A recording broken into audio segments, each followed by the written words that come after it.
All glory to Shri Guru and Gauranga. Okay. Narayanam namaskritya Narang chaiva narottamam Devim saraswatim vyasam Tato jayamudiriet. Before reciting the Srimad Bhagavatam, which is our very means of conquest, we should offer our respectful obeisances unto Lord Narayan, the Supreme Personality of Godhead, unto Narayan Rishi, the supremest human being, unto Mother Saraswati, the goddess of learning, unto Srila Vyasadeva, the author, and unto Srila Prabhupada, the translator, commentator, and our spiritual master. Nashta prayeshva badreshu Nityam Bhagavata Sevaya Bhagavat Uttama Shloke Bhakti Bhavati Naishtiki. By regular attendance on classes on Srimad Bhagavatam and by rendering devotional service to the pure devotee, all that is inauspicious within the heart is destroyed almost to nil, and loving devotion to the Supreme Lord, who is glorified in transcendental songs, is established as an irrevocable fact. Om Namo Bhagavate Vasudevaya. Om Namo Bhagavate Vasudevaya. Om Namo Bhagavate Vasudevaya.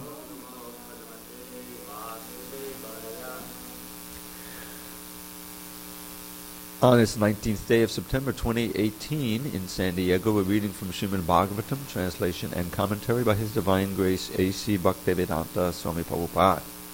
We are in Canto 4, the creation of the fourth order. Chapter 6, Lord Brahma satisfies Lord Shiva. Text number 46. Navai satam charanar pitatmanam Bhuteshu sarveshu vipashyatam tava Bhutani chatman apatagda drikshatam Prayena rosho vibhavedya tapasum Navaisatang tvacharanapitatmanam Bhuteshu sarveshu vipashyatam tava Bhutani chatman apatagda drikshatam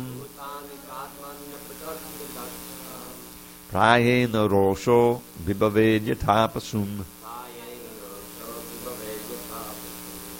Navaisatam tvacharanapitatmanam Bhuteshu sarveshu vipashyatam tava Bhutani chatman yapatagda drikshatam Prayena rosho vibhavedya tapasum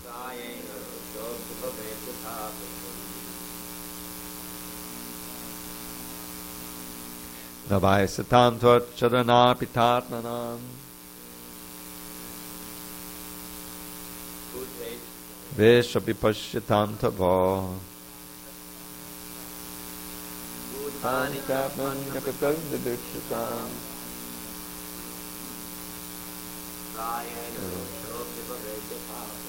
Pause a second. Charanarpitam. Long A and R. Arpitam. Go ahead. Navaisatam tvacharanapitatmanam Bhuteshu sarveshu vipashyatam tava Bhutani chatman yapatagda drikshatam Prayena rosho vibhavedya tapasum. Go ahead.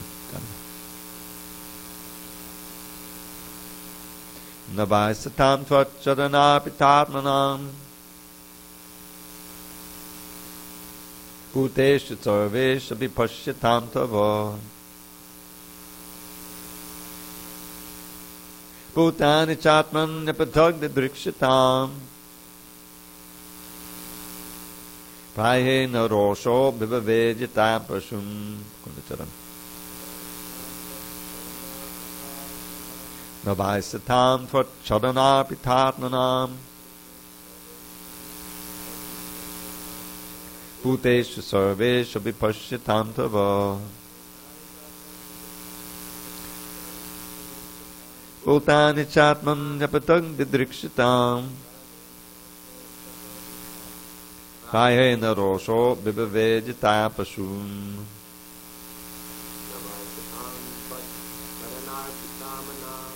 Navaisatatvat chadana pitatmanam. Bhuteshu sarveshu vipashyatam tava. Bhutani chatman yapatag didrikshitam. Prayena rosho vivavejita pasum. Navaisatam tvat chadana pitatmanam. Bhuteshu sarveshu vipashyatam tava. Bhutani chatman yapatag didrikshitam. Prayena rosho vivavejita pasum. No, not today. Synonyms. Na, not. Vai, but. Satam, of the devotees. Tvat chadana, arpita atmanam, of those who are completely surrendered at your lotus feet. Bhuteshu, among living entities. Sarveshu, all varieties. Abhipashyatam, perfectly seeing. Tava, your. Bhutani, living entities. Sha, and. Atmani, in the Supreme. Apatak, non-different. Didrikshatam, those who see like that. Prayena, almost always. Roshaha, anger. Abhibhavet, takes place. Yata, exactly like. Pasum, the animals. Translation. So this is Lord Brahma glorifying Lord Shiva, and he's glorifying more or less as the Supreme Personality of Godhead. My dear Lord, devotees who have fully dedicated their lives unto your lotus feet certainly observe your presence as the Paramatma in each and every being, and as such they do not differentiate between one living being and another. Such persons treat all living entities equally. They never become overwhelmed by anger like animals who can see nothing without differentiation. Purport.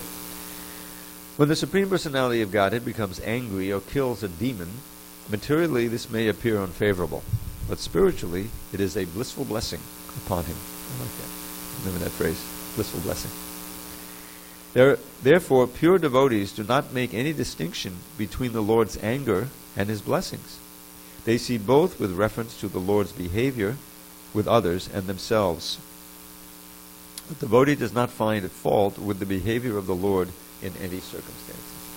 Om Jnana Timirandasya Jnanandjana Shalakaya Chakshu Unmidatam Mena Tasmai Shri Gurave Namaha. I was born in the darkness of ignorance, but my spiritual master Srila Prabhupada opened my eyes with the torchlight of knowledge. I offer my humble obeisance unto him and all members of Sri Parampara. So this is interesting in that these prayers could easily have been offered to Vishnu standing there with 4 arms. But it's not. They're being offered to Shiva. He's sitting there. And we can see that, why is he mentioning this idea of treating all living entities equally and not becoming angry even when the Lord punishes one? This theme came up in previous purports and verses. Because this was exactly the fault of Daksha. For a slight apparent offense, which really wasn't an offense at all, the whole thing started when Daksha came into the sacrifice and Shiva was sitting there, and Brahma was there, and Daksha was extremely offended that Shiva didn't get off of his meditation seat and offer his obeisances to him, because Daksha was materially in the position of his father-in-law. Daksha's daughter, Sati, was married to Shiva. So the etiquette is that the son-in-law will offer respects to the father-in-law. But that's, material relationship. I mean, it's good to do that when there's no other considerations. But here's Lord Shiva, who is, first of all, he's in trance, And the other thing is that he's such an exalted figure, and Brahma is, because Shiva has this position between Vishnu and Jiva. He's not exactly Vishnu because he's in touch with the material energy, but he's certainly not an ordinary Jiva. So this whole, word that Prabhupada used, non-different, is kind of a way to try to understand it with our material mind. It's like a chincha beta beta tattva. It says right there, inconceivably simultaneously one and different. Ultimately, you can't conceive it. It doesn't compute. But in these verses, Lord Brahma is speaking to Shiva more or less as the Lord, as Vishnu.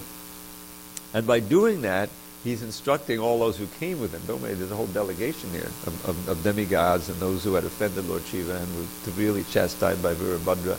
And the whole thing became a huge, conflict.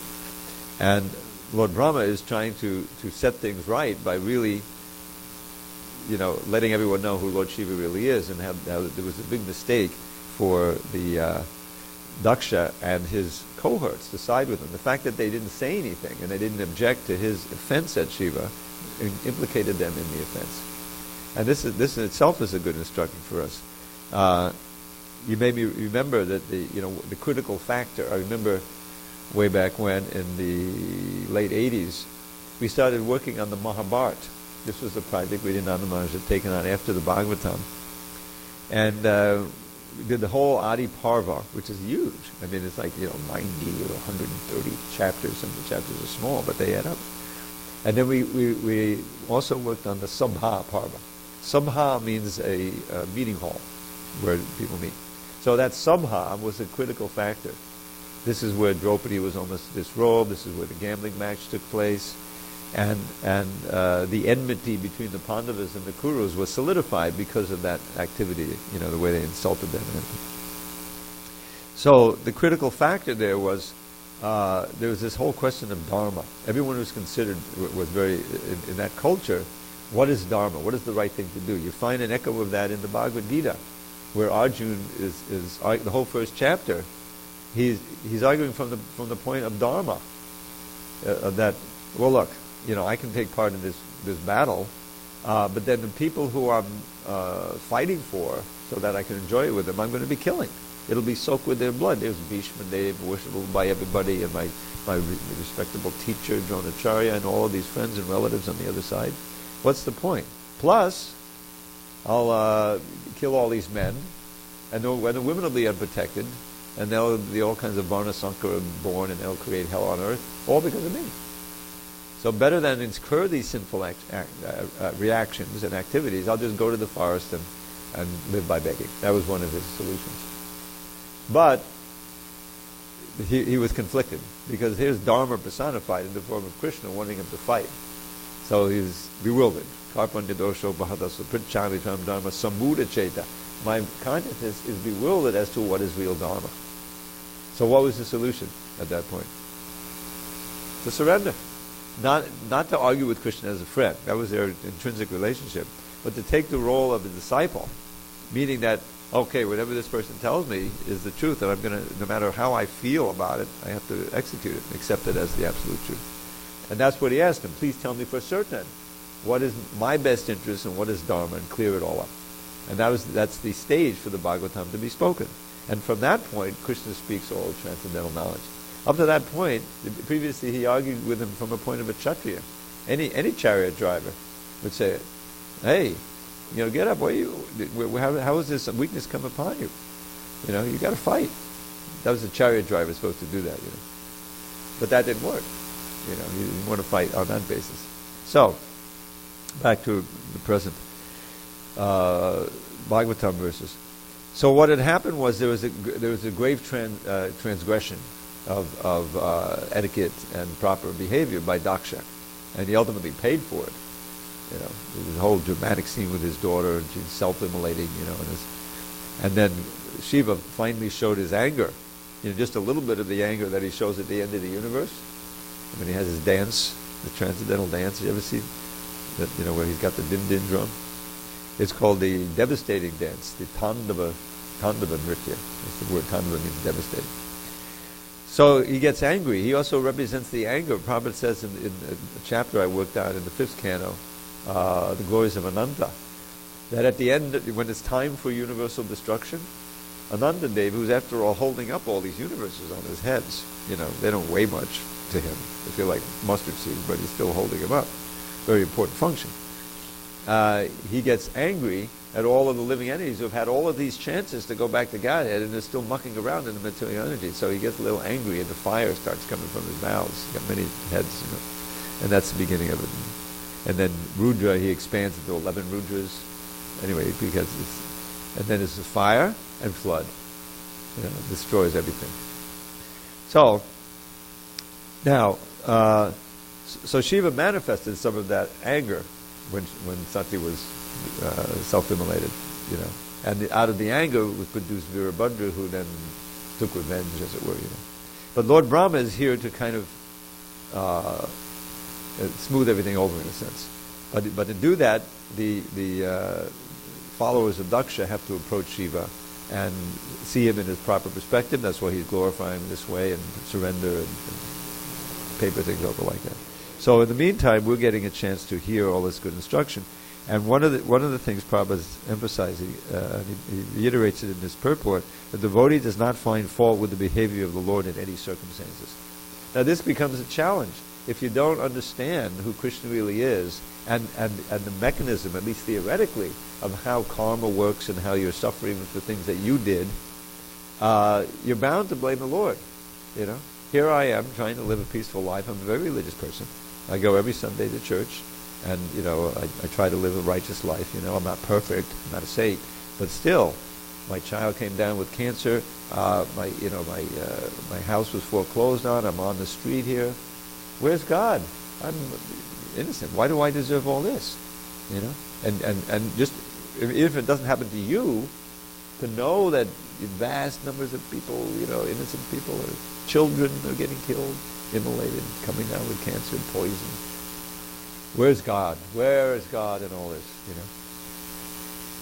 So, but the devotee understands this key verse, Tatte nukampam susamikshramano bhunjana eva prakatam vipaka. So the first line, Tatte anukampam, the mercy.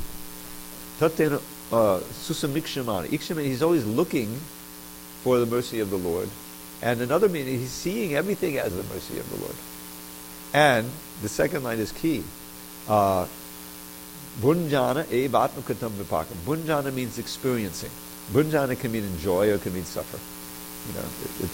It doesn't mean only enjoy. Eva atmakatam vipakam. Vipakam is a danger, a suffering thing. So atmakatam, I did it. The vipaka is a result of something I did in this life or a previous life. I don't know what I did in my last life. I come down with this disease. Okay, well this is, I'm burning off bad karma, And the way the devotee is meant to look at it, and this I learned from the beginning of my life in Krishna consciousness, because there's so much activity in the kitchen, and eventually you usually cut your finger. That, Dr. Tom, you were supposed to lose that finger, but because you're a devotee now, Krishna's just giving you a token punishment, So pretty much anything that happens to you, it could always be worse, right? It could almost always be worse. So you can see that this is Krishna teaching me. This is a what is it? A blissful blessing. It may appear unfavorable, but it's a blissful blessing. We can remember that phrase. It's a blissful blessing, because we need to be constantly reminded that we can't enjoy in this world, that this isn't our home. And the conditioned mind tends to get into this mood of, let me make some kind of compromise with material energy and kind of work it out. It'll be okay. It's not going to be okay. We're all heading toward a cliff. We're all going to be dissolved and die. And the whole point is, what is the state of our mind going to be at that time? Are we going to be railing at the Lord? Why did I come down with cancer? Or are we going to be surrounded by devotees chanting Hare Krishna? And thankful. It's a big challenge. But that is the ticket back to Godhead.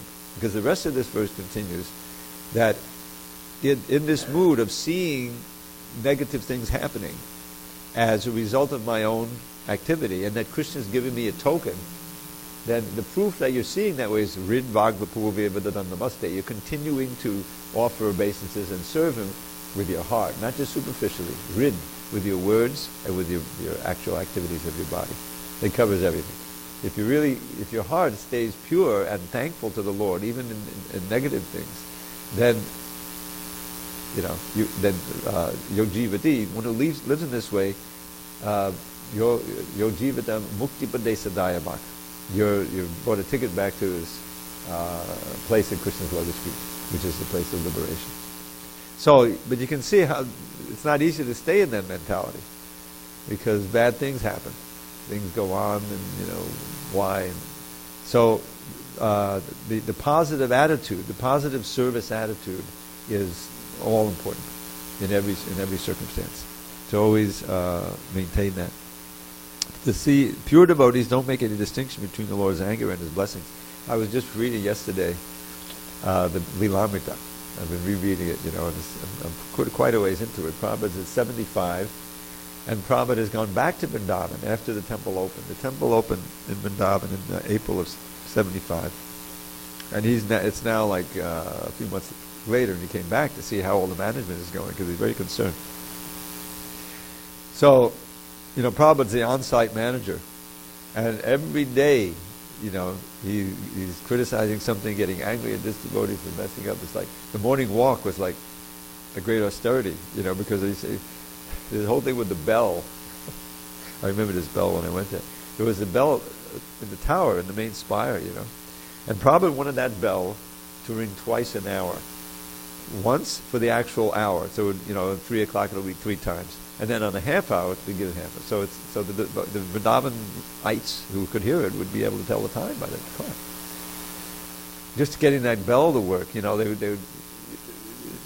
had the rope, and then the rope broke, because it was rubbing against the stone somehow, So they said, we'll get a better rope. So they got a nylon rope. It lasted a little longer. It still broke, And so finally he worked up some bracket and worked in. But then you have to have a person, because the middle of the night is also hard. So we have these chokidars. You learn that word as soon as you go to India, right? The chokidar.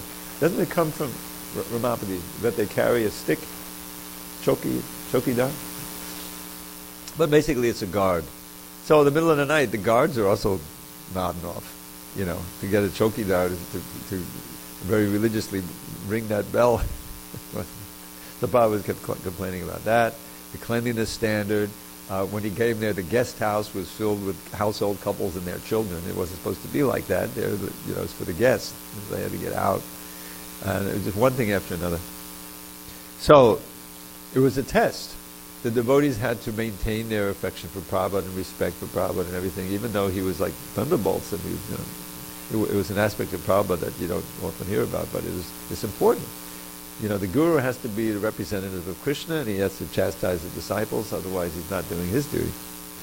So that's kind of the test that we all go through when things happen that seem to disrupt our devotional service, that you can't find any rhyme or reason for it.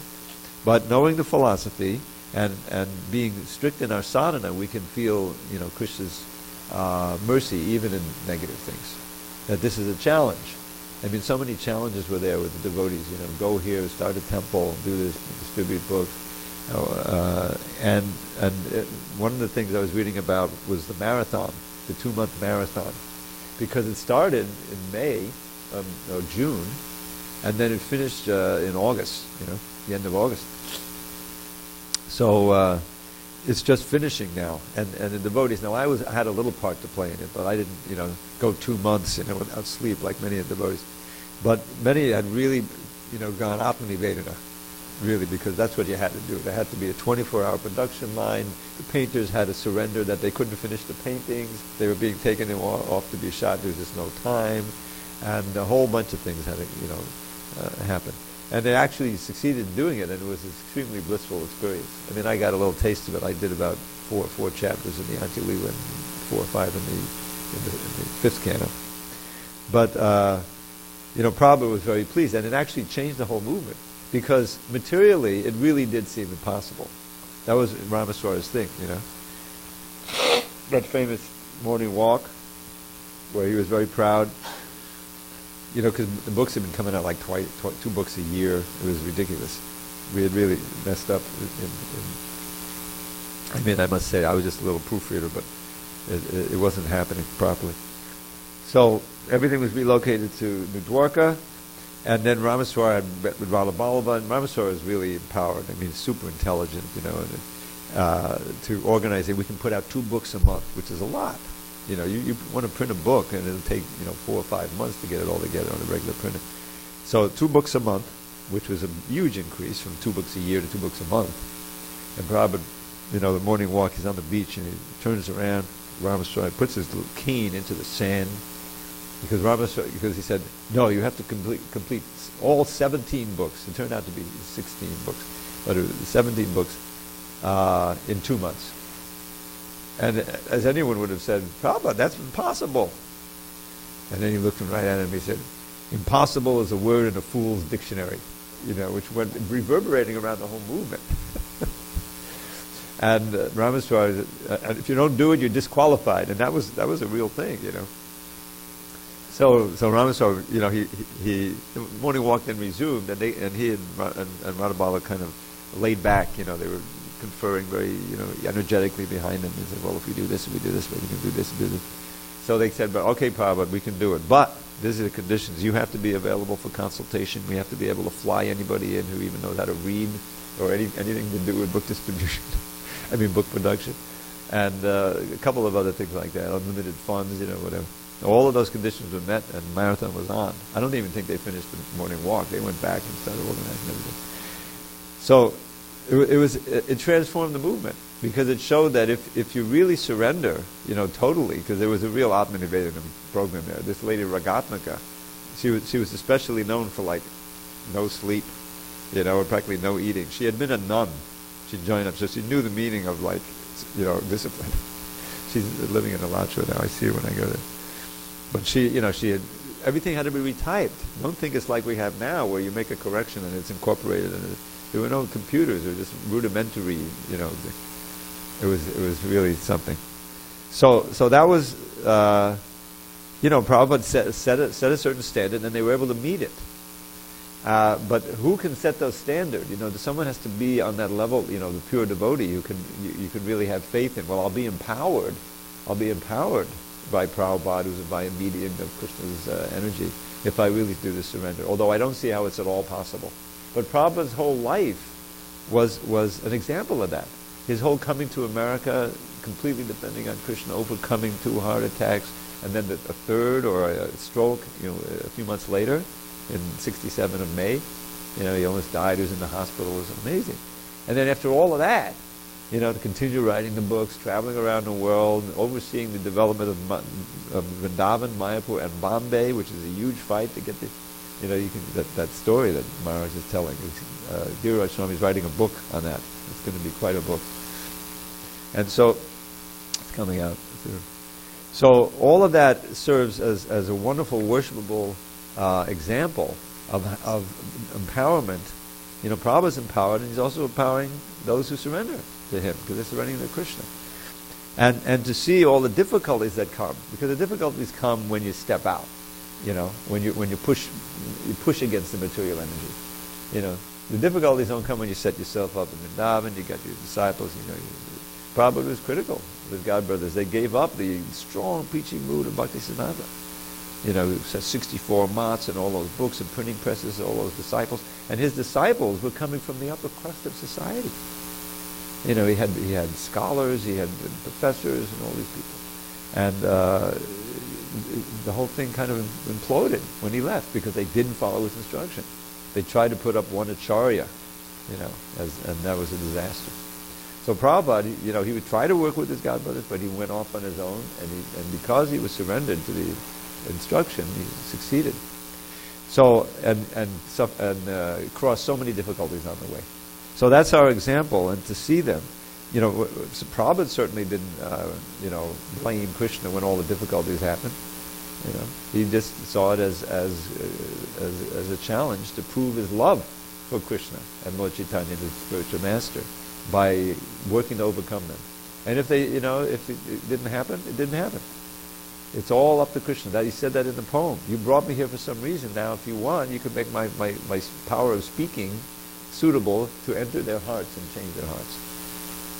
And you can hear. I like to listen to those old lectures in '66. Prabhupada still has a lot more of the Indian inflections. Gradually that was lost. And he's just on fire. He's got his own place. He's got some real students. And he's just wailing away. Yeah, you can feel. He's not a 70-year-old man now. He's like a 75-year-old man, whatever. So this is very instructive for us, and we got this canto features Lord Shiva. But we're also going to have the song of Lord Shiva in relation to the Prachetas. So it's very instructive for us, and we don't spend too much time. We study Shiva's manifestation in the Bhagavatam, and we can understand through Brahma Samhita his ontological position. He's also Sadashiva and all these different things.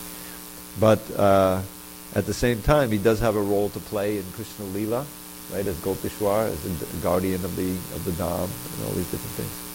So Shiva is very important, and one of the lessons is don't be fooled by external features. The garland of the skulls and the way he looks and his associates. He has a special position, and his very name means auspicious. So we should respect him, and we can meditate on his wonderful song here. And also one other thing, if you're interested, when Lord Chaitanya went to South India, he went to a lot of Shiva temples, and he would dance and chant there. And I think it was Murari Gupta wrote a book, Chaitanya Charita, something like that. And he records some of these prayers that Lord Chaitanya would offer to Lord Shiva in the Shiva temples. It's interesting. He's Lord Shiva. We don't usually go to, but he's worshiping him as a Vaishnav, and he's praying for him to get love of Krishna. From Lord Shiva is a great Vaishnav. He can give love of Krishna. So he's showing us how we can relate to these great Vaishnavas and great demigods like Lord Shiva. So I'm going to read this verse translation again. Persons who observe. No, that's the next verse. Sorry about that. My dear Lord, devotees who have fully dedicated their lives unto your lotus feet certainly observe your presence as Paramatma in each and every being. And as such, they do not differentiate between one living being and another. Such persons treat all living entities equally. They never become overwhelmed by anger like animals who can see nothing without differentiation. Can't you just see that now? I don't know how closely you follow the daily news, but this blatant racism that we have from the top, and misogyny. It's just like horrible. But that's an extreme example of this seeing everyone from the external point of view, right? What the color is, what the language is, where they're coming from. And it's this disease that is now infecting not just America, but also Europe and everything. Because people see it as a threat, rather than seeing everyone as a brother and sister and trying to help. And you see them as a threat to your position. Now, admittedly, it's difficult, if suddenly we have 10,000 Syrian refugees coming down Grand Avenue, what are we going to do with them? But there has to be a way of understanding their basic humanity and trying to deal on that level rather than get out, or make them feel so horrible or tormented that they want to leave. And that's symptomatic of Kali Yuga. It's seeing externally the external body, that's the first lesson of Krishna consciousness. You're not the body. And we try to see everyone as a soul, as part and parcel of Krishna. Give them the mantra, give them a book, give them some prasadam, and we try to awaken their understanding of their spiritual nature. That's the only hope for humanity. Otherwise, Kali Yuga means a lot of fight. And in the background, there's the atom bombs and the hydrogen bombs waiting. That's the end result. So that's the only hope for humanity. Okay, any discussion on these points? Balaramji? Wait, do we have the mic?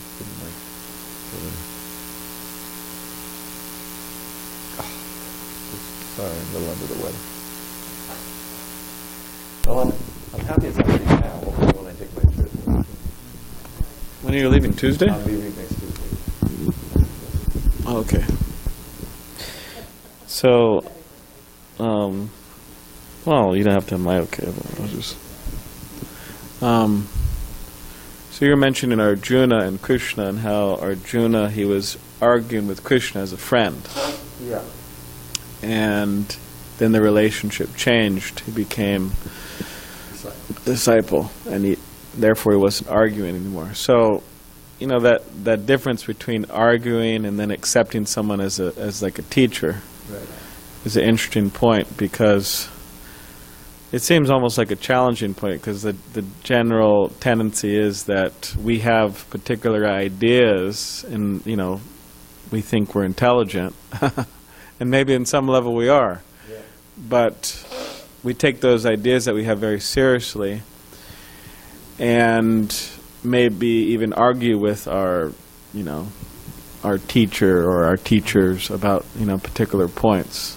So maybe you could just kind of comment on the idea of how to balance that. Like, okay, you're accepting someone as and of course it's hard to find people nowadays who accept anyone wholly and solely, but if you accept someone on some level as a teacher, maybe you could comment on the idea of balancing it, that you're accepting what he's saying without this argumentative spirit. And without the argumentative spirit, yeah.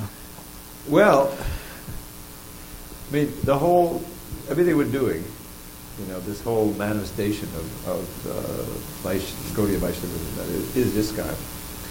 It depends on the purity of the authority. And that's why in Jiva Goswami's Sandarbha, he begins with the Tattva Sandarbha, and the first thing he has to do is, first of all, prove that we can't understand these ultimate answers to the ultimate questions on our own, in our present condition. The four defects, whole thing. Our senses are imperfect. There's a certain order to them that I see. The senses are imperfect, therefore you make mistakes. Right? The sun is a little disc or whatever you know. And you make that, and you can keep making those mistakes, and it turns into an illusion. And that the main illusion is I'm this body. I mean, from your senses and your just ordinary life, what else could I be? Of course I'm the body. This is my name, this is where I live, but that's the first mistake, a big mistake. And then here's the key: a whole generation of people in that illusion then teach it to their children and their students and everyone else, and it's all passed on. And so everybody is walking around in gross illusion. So how to break through that? You need a pramana. You need a source of evidence, source of knowledge that is a paurusheya, which simply means superhuman, beyond the limitations of human. And not only that, but it's expressed in such a way that you can understand. This was Prabhupada's great gift to us. He took all of these concepts, and translated them into English as best he could. I'm dealing with it all the time. If you're interested, I can share with you a couple of things always roiling around on the editing side. But so he's establishing, and he goes through. Maybe it's the Vedas. Well, he can't accept the Vedas because the Vedas, we only have a small portion of them, and he says in the heavenly planets they're much larger. And this part that we have, and this is a real problem with all of it, is that it's been interpolated, because they come down from sage to sage, and they're written down at a certain point, right? The Vyasadeva wrote it down and divided them. But what about the honesty and the veracity of the whole generation of students who come beyond that? I really like this verse. I'll just slip it in here, to this Purana. Before you know it, this is called interpolating. And so he says, no, we don't. The Vedas aren't We can't trust the Vedas. So interpolating means you're putting your own stuff a verse into it or something. You add a verse. Or you take one out. Okay. This is like the maha offense of any editor or transcriber. You got to do it as it is. Anyway, so he goes through different things. The Vedas, the other Puranas, even the Vedanta Sutra and all that. And he describes there how no, and then he comes to the Bhagavad Purana. And the Bhagavad Purana, he gives so many reasons why there's no interpolation. Sometimes you'll see once or twice, well, this is also, this one syllable may be like this, but it really means basically the same thing. There's no serious problem with that. And so he comes up, that's our Pramana. And, and this whole movement is based on that. Lord Chaitanya came in order to fulfill the instructions and philosophy of Bhagavatam. And so, but it's completely, there's so many things that we have to take on faith that challenge what you think you know. Someone comes in, and off the street or something, gets some books. I mean, they'll read things in there that just say, oh, these guys are nuts, or, this is obviously mythology. But no, as devotees, why do we accept Bhagavatam? Because our great acharyas accept it. This was Prabhupada's, this is how the movement spread. Prabhupada was obviously on a different plane, and he gave us something that we could directly experience, and that was the Hare Krishna mantra. You walk in off the street, doesn't matter any regular principle, you chant Hare Krishna for an hour, and he would have long kirtans. And you would feel, this is quite, this is a drug, like keep doing it. In other words, on that basis, now read the philosophy behind it, what you're experiencing, and how to sustain that, stay high forever. That was a brilliant slogan. So because the Prabhupada accepted it, and the long line of towering intellects, Bhaktisiddhanta and Bhaktivinoda Thakur, who am I, Ramanujacharya? I doubt that this can be true. You don't know. And so you're willing to suspend your disbelief long enough to actually practice it, try the practice, and you can get into it and like that. So the acceptance, the turn that Arjuna showed us at verse 7 in chapter 2, where he gave up back and forth with Krishna and arguing and accepted him. I can't solve my problem. My problem isn't solved by that. We'll go on debating for lifetimes. But you need to have that. Of course, he had Krishna in front of him, so what could be a better authority than that? And he accepted. So when we have doubt, you're talking about doubts. This is the demon of doubt, because that obviously erodes your faith. Doubt and faith are two opposite things. So when the doubts come, then you have to resolve them. Maybe it's that rascal editors. Maybe they messed it up. And let's check it out. Is this really what the Sanskrit says? That's also an issue. What did Prabhupada say here, here, here, and here? I'll give you this last example very quickly. So, we live in the age. This is the age of social media and the internet. Nothing ever dies. 21 years ago, Jayavardhana Swami and myself, we wrote this whole paper called Responsible Publishing. And it was exactly in this, to try to combat this idea that somehow the editing has ruined Prabhupada's books. Mostly Bhagavad Gita they were upset by. But I had already done some things on Krishna book and the Chaitanya Charitamrita. So there's a big roiling thing. And so we went through various examples. And so Prabhupada said this, but the editor did this, and here's what the Sanskrit says, and this and that. Well, that's been out there for 21 years, but no one's ever defeated. You go on the internet, you get your little group, and everyone is helping everyone else, and before you know it, a big firestorm is going on. So one of the things that I did when I went to the CC, there's a verse, I forget the exact place, in Madhya Lila, chapter 20, the instruction to Sanatana. And there's a verse that Lord Chaitanya speaks right at the beginning of his instructions.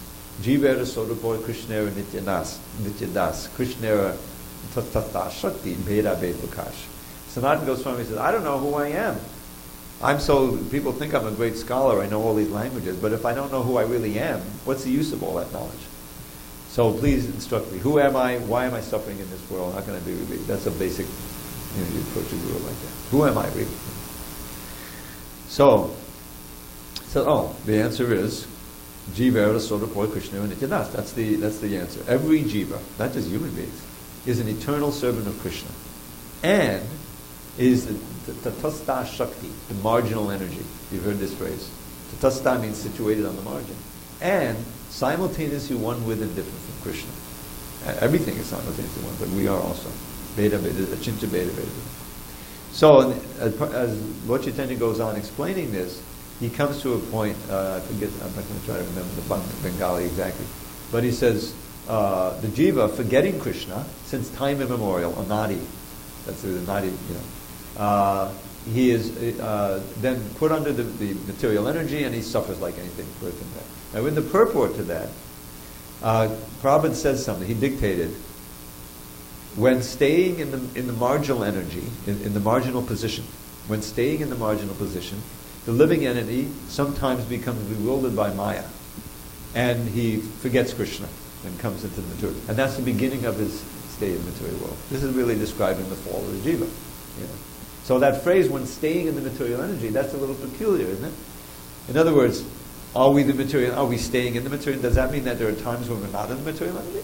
In the marginal position? When staying in the marginal position. Wow. And so our first editor, I agree with Prabhu, he saw that, he was just looking at it from an English point of view, not from a philosophical. Well, I can more nicely say this, is that the living entity sometimes becomes attracted to the living entity sometimes becomes attracted to the material energy when he stays in the marginal position. Now what that says to me is that, okay, when he stays in the when I'm in SanDiego, I go to the temple here, to the temple in Grand Avenue. Well, immediately, obviously you're not always in SanDiego. That's why you tell me when I'm in SanDiego, right? So what was hinted at in Prabhupada saying while situated or while staying in the marginal position was confirmed and said explicitly by the editor. You see the subtle differences? Now the problem with that is that how could we not be in the marginal position? We're the marginal energy. Lord Chaitanya just said it a few verses back. Tatasta Shakti, Krishnera Tatasta Shakti. And then so this became a big cause celeb because the fall of the jiva question is an eternal question. There's a whole group of Gaudiya Vaishnavas that are not associated, not part of ISKCON, Gaudiya Math, who think that we never fell from the spiritual world. That we're in the marginal position now, but when we go back to the spiritual world, we're not in the marginal position. We can never fall. And Krishna says right there, they never fall. In the Gita. Anyway, so I instead of making it ambiguous with Prabhupada's phrasing, because it's a second language, sometimes he said like that. He said, being in the marginal position, the living entity is sometimes attracted by the material entity. Doesn't that sound right? Being in the marginal position rather than when staying in the marginal position? So, in other words, I removed the ambiguity of it, and this became, Dravida is pushing his fall body position. There's the fall bodies and no fall bodies. Body means the philosopher. Maya bodies, the fall bodies. We're all fall bodies if you follow Prabhupada, because he's totally a fall body. So, now I got a notice from Brahma Muhurta, who's more or less supporting me, but Vaisheshika Prabhu found a quote in the 10th canto, second chapter, where Prabhupada says the living entities are produced from Krishna's marginal energy. Well, if you're produced from an energy, that means you're not the energy, right? So now I have to iron that out a little bit and find a bunch of quotes, And Prabhupada's language is not as precise as we would like it to be sometimes. And so produced by means manifested. Are we produced? If you're produced, it's a time when you don't exist, right? If you produce a chair, there's no chair, now there's a chair. We don't never non-exist. We always exist. So how are we produced? You see? So that this whole thing with language has to be understood. And then you have to come to a point. There has to be a resolution of it. Otherwise the confusion just goes on. And the authority of the pramana, which is ultimately Prabhupada's books for us, is lost or is undermined. And that's what's going on with this whole campaign of casting doubt upon the Bhagavad Gita as it is, as we read it every night, as we've had it now for 35 years, since 1983. Oh, no. He did this, he did that, so now I have to use this one, the whole thing. So that's the situation we're in. But accepting, there's no way of getting around it. in order for us to have all the books that Prabhupada gave us, there had to be a system of producing books different from what's in the academic or the material world. In the academic world, the author writes after he has a first draft. He goes over the first draft himself and makes he or she goes over and makes huge changes, submits it to the editor, the editor makes more changes, which comes back to the author. He accepts or rejects these editor's changes. Finally, by negotiation, they come out with a final manuscript that goes to the printer. And it takes like a year, to do that. Imagine how many books we had if Prabhupada did that for all his books. He dictated it, didn't even type most of the books. Gave it off to the transcribers and the proofreaders and the editors, and kept going. That's why we have so many Bhagavatams and CCs like that. And those editors, they had a bigger role to play than the normal editors. They had to understand sometimes, all kinds of things. If you're interested later, I can. But that was, and Prabhupada had faith in the editors, especially Jayavada Maharaj. And some things had to be set right that were wrong from the first editing. So that's what we have, And if you're going to undermine it with doubt and campaigns, go back to the Macmillan Gita, which I think is like the craziest idea in the world. What it's going to do is to erode the whole movement, because those books are out there in all languages. They've been distributed by the hundreds of millions.